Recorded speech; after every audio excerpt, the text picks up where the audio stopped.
अब टॉपिक है आपका फ्रैक्शन का असेंडिंग ऑर्डर। ठीक है, इसमें हमें कुछ पॉइंट्स याद रखने हैं और अगर वो पॉइंट्स हमें याद रहेंगे तो हमारा काम आसान हो जाएगा।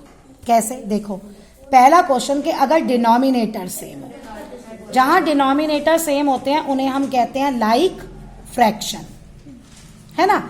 अब देखो, इनमें डिनोमिनेटर सेम है ना, कुछ नहीं करना, हम न्यूमरेटर को देख के जैसे नंबर पे असेंडिंग ऑर्डर लिखते हैं ना वैसे ही लिख देंगे। Okay, ascending order is, ascending order is, देखो कौन सा है असेंडिंग ऑर्डर, मतलब पहले सबसे स्मॉलर नंबर, फिर है ना, फिर ऐसे। अब ये पहले 2 आ गया, फिर 4, फिर 7, बस अपॉन में 5 5 हम लिखते जाएंगे। ये हमारा हो गया, ये पहला पॉइंट जब डिनोमिनेटर सेम हो। अच्छा, दूसरा पॉइंट जब हमारा न्यूमरेटर सेम हो। ओके, जब हमारा न्यूमरेटर सेम हो तो हम क्या करेंगे?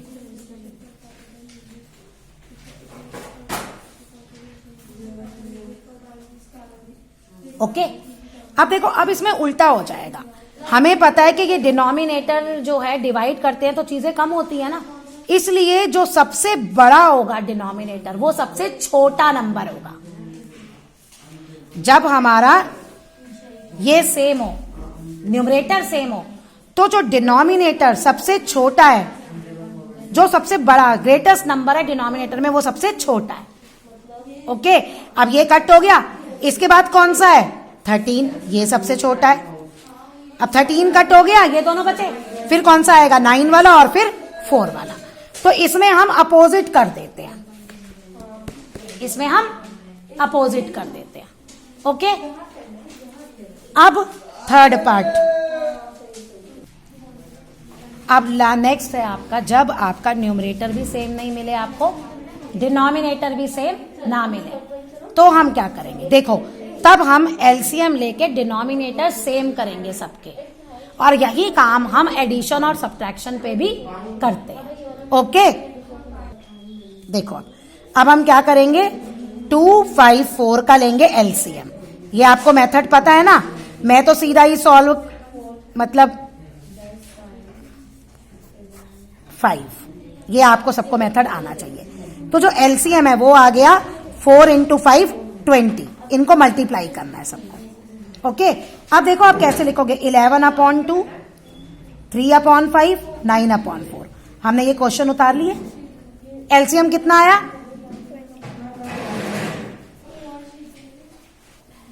हमने सब में अपॉन में 20 लिख लिया। ओके, अब इस 20 को 2 से डिवाइड किया 10, और फिर न्यूमरेटर से मल्टीप्लाई कर दिया 11 से। हर एक में यही प्रोसीजर करना है, डिनोमिनेटर से डिवाइड करना है, जो आंसर आए न्यूमरेटर से मल्टीप्लाई करना है। 20 को इससे किया 4, 4 × 3 12, 20 को 4 से किया 5, 5 × 9 45, हो गए डिनोमिनेटर सेम।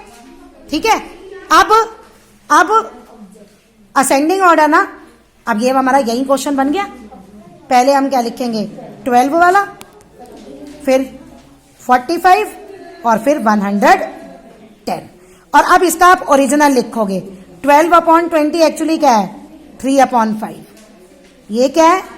9/4, और ये क्या है? 11/2, ये आ गया। अच्छा, मान लो इसी को अगर मैं प्लस में दे दूं, मान लो प्लस या माइनस है ना, तो आपने सारा ये ऐसे ही करना है, यहां तक सेम करना है। ठीक है, अब इसके बाद इनको ही आपको प्लस करना है। इनकी ये वैल्यू आ गई ना आपके पास, तो बस अब ये 20 सबका हो गया, डिनोमिनेटर सेम हो गया, न्यूमरेटर में हम प्लस कर लेंगे। अब इसको प्लस करके अपॉन 20 आप आंसर लिख दोगे। तो ऐसे ही प्लस करते हैं और ऐसे ही माइनस करते हैं, डिनोमिनेटर सेम करना होता है। और अगर डिनोमिनेटर सेम है तो सीधा हम न्यूमरेटर पे अपना वो काम कर लेते हैं और अपॉन डिनोमिनेटर वही लिखते जाते हैं।